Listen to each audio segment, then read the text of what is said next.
Ya Nabi salam alaika, Ya Rasul salam alaika, Ya Habib salam alaika, salawatullah alaika.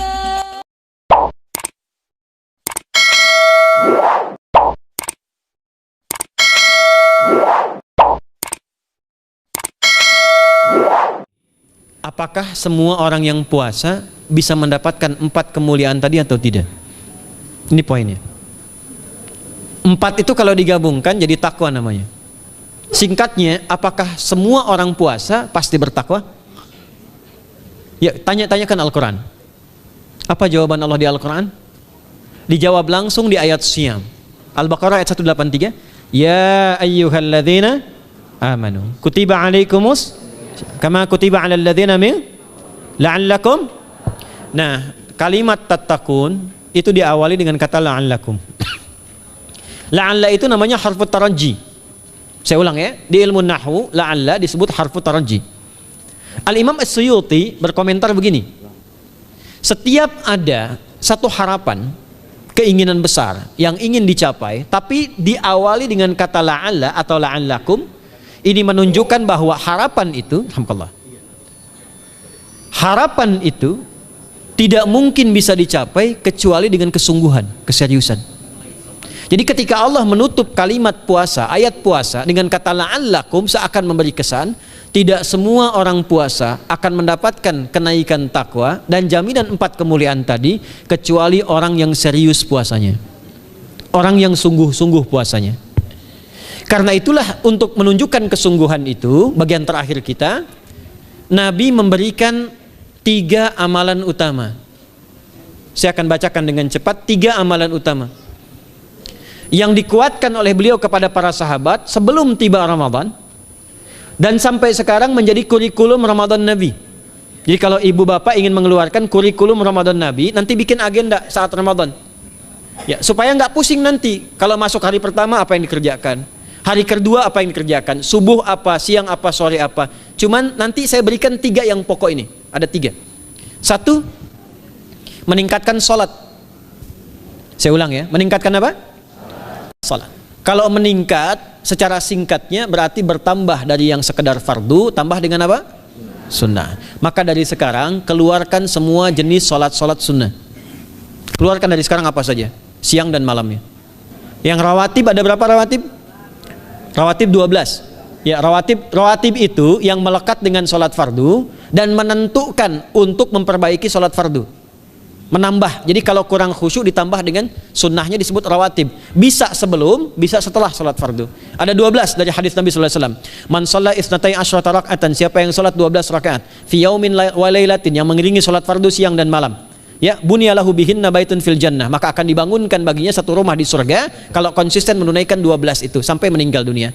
Sahabat yang mendengar itu mengatakan kompak semuanya, sejak mendengar hadis itu kami usahakan istiqomah sampai meninggal tidak meninggalkannya.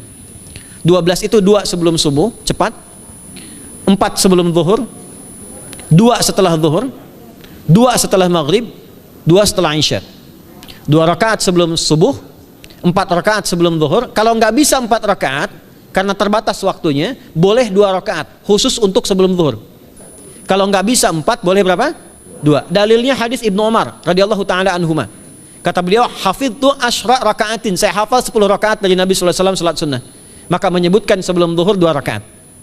Baik, jadi 12 ya. 2 sebelum subuh, 4 sebelum zuhur, 2 setelah zuhur, 2 setelah maghrib, 2 setelah isya. Ini yang disebut dengan rawatib. Jamak dari kata ratib. Di luar ini mutlak. Mutlak ini ada yang berdampingan dengan salat fardu, ada yang terpisah. Contoh yang berdampingan, 4 rakaat sebelum asar. 4 rakaat ini bukan disebut rawatib, tapi salat mutlak.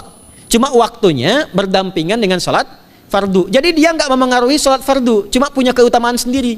Apa keutamaannya? Hadis Ibnu Umar radhiyallahu taala anhuma, ketika beliau menyampaikan qala Nabi sallallahu alaihi wasallam rahimallahu ra'an shalla qabla al-asri arba'an.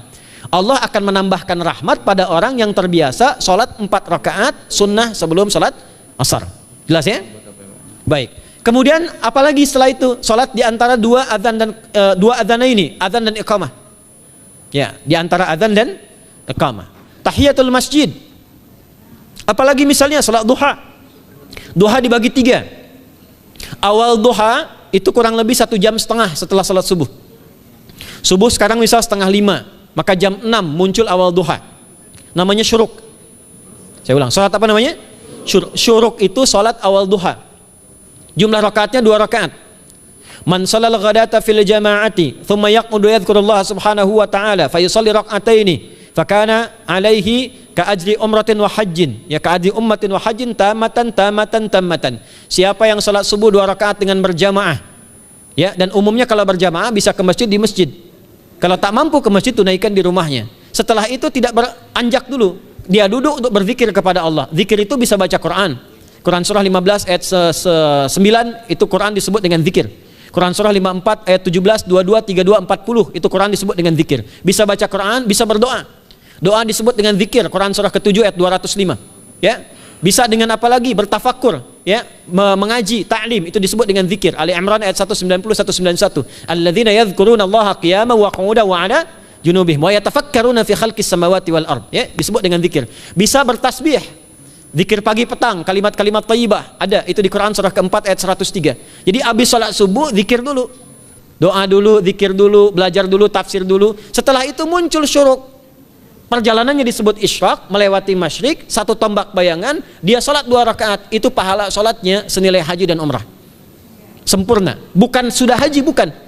Mau kemana? Ibu mau haji dulu? Tidak. Ya, hajinya nanti bulan Dzulhijjah. Tapi senilai haji dan umrah itu 2 rakaat. Awal duha disebut apa? Syuruk. Pertengahan duha sekitar jam 9 jam 10. Jumlahnya 2 sampai 4 rakaat. Ya, 2 sampai 4 rakaat. Apa fungsinya? 1, mengganti seluruh zikir yang ada dalam tubuh kita. Mata berzikir, telinga berzikir, lisan berzikir, bisa diganti dengan 2 rakaat duha. Itu waktunya pertengahan duha. Kurang lebih dari jam 8, 9, 10 lah, kurang lebih 3 jam itu, ya. Yang kedua, bisa menghambat atau menghentikan, menahan satu musibah umum. Misal ada kebanjiran nih atau macet nih.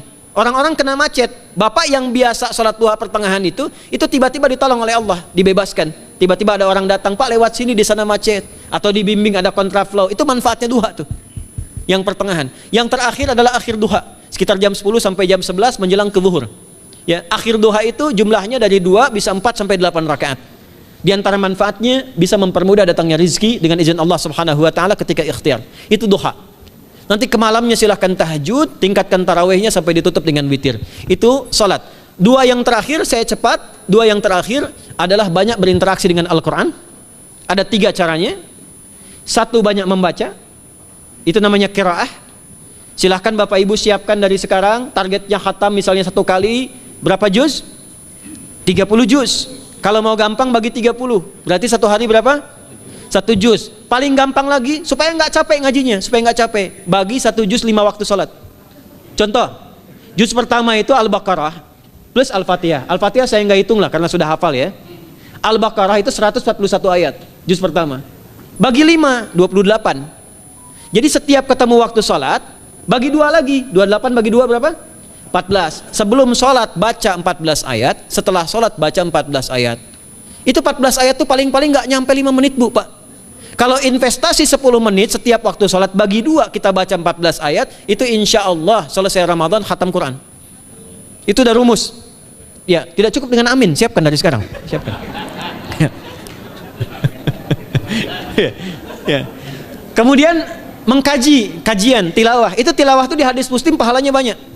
Ya, majtama'a qaumun fi baitin min buyutillahi. Ya, kita ngajinya Quran hadis ya, biar ya, lebih kuat dalilnya. Majtama'a qaumun fi baitin min buyutillahi yatsluna kitaballahi wa yatadarasuna fi ma bainahum. Ya, siapa yang bisa tilawah Quran, ngaji, tafsir, keluarkan misalnya untuk Ramadan 10 hari saya pengen tahu Al-Fatihah. Itu ketika dilakukan punya 4 keutamaan. 1, ghasyiyatuhum rahmah. Selama ngaji rahmat Allah dibentangkan. Kalau pengen doa cepat dikabulkan, kalau istighfar diampuni. Yang kedua, awas, ini nazalat alaihimus sakinah, diberikan ketenangan dalam jiwa. Bapak ibu pengen di rumah tangga nyari sakinah, isi dengan Quran di rumah. Amalan terakhir infak. Ya, hadisnya dari Ibnu Abbas, an Ibnu Abbas radhiyallahu taala anhuma, qala, ya, beliau mengatakan kana Nabi sallallahu alaihi wasallam ajwadan nas wa ajwadu ma yakunu fi Ramadan. Adalah Nabi sallallahu alaihi wasallam itu orang yang sangat luar biasa dermawan dan lembut, dan bertambah dermawan lagi ketika tiba Ramadan. Apa yang dilakukan Nabi? Mensupport sahabat, siapapun yang punya anggaran untuk infak disiapkan sebelum Ramadan. Jangan berpikir banyak, Bu. Yang penting ada anggaran. 30.000 nggak ada masalah. Setiap hari 1.000, tidak harus uang, makanan. Pernah dengar hadis ini nggak? Siapa yang memfasilitasi bukaan orang puasa walaupun dengan sebiji kurma dan sehirup air, maka dia mendapatkan pahala seperti orang puasa itu tanpa dikurangi sedikit pun. Ada? Hadisnya sahih di At-Tirmidzi. Tapi bukan berarti nyari kurma ke Tanah Abang setiap hari 1. Terus minumnya 1 sedotan aja ganti-ganti.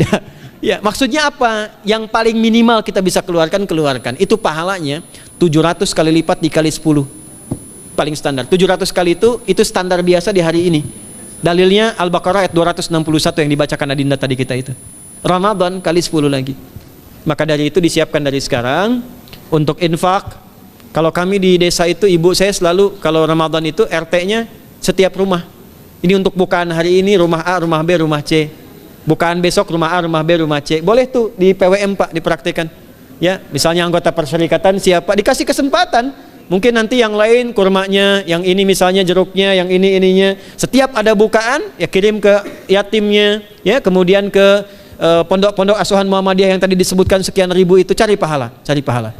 Ya, saya kira itu yang bisa saya sampaikan.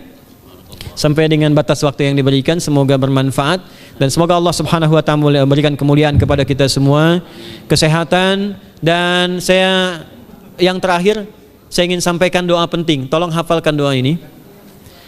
Dan ini doa yang diajarkan Nabi menjelang Ramadan. Supaya mendapatkan kesehatan, kekuatan, keselamatan untuk beribadah saat Ramadan. Hadisnya di At-Tirmidzi nomor hadis 3254. Qala, langsung saja qala Nabi sallallahu alaihi wasallam. Allahumma ahillahu alaina bil yumni wal iman was salamati wal islam rabbi wa rabbukallah. Nah, itu tolong nanti dihafalkan, tadi sudah direkam, dibimbing. Nanti ketika ditetapkan masuk awal Ramadan, bacakan itu. Ya Allah, anugerahkan awal Ramadan kepada kami dengan ketenangan, kedamaian, kekuatan iman, keselamatan, sehat, nggak sakit sampai selesai puasanya, diberikan kekuatan untuk ibadah dalam keislaman, dan diikhlaskan hanya karena Allah Subhanahu wa taala. Subhanakallahumma wa bihamdika nasyhadu an la ilaha illa anta nastaghfiruka wa natubu ilaik wa akhiru da'wana anil hamdulillahi rabbil alamin wal 'afu minkum fastabiqul khairat. Assalamualaikum warahmatullahi wabarakatuh.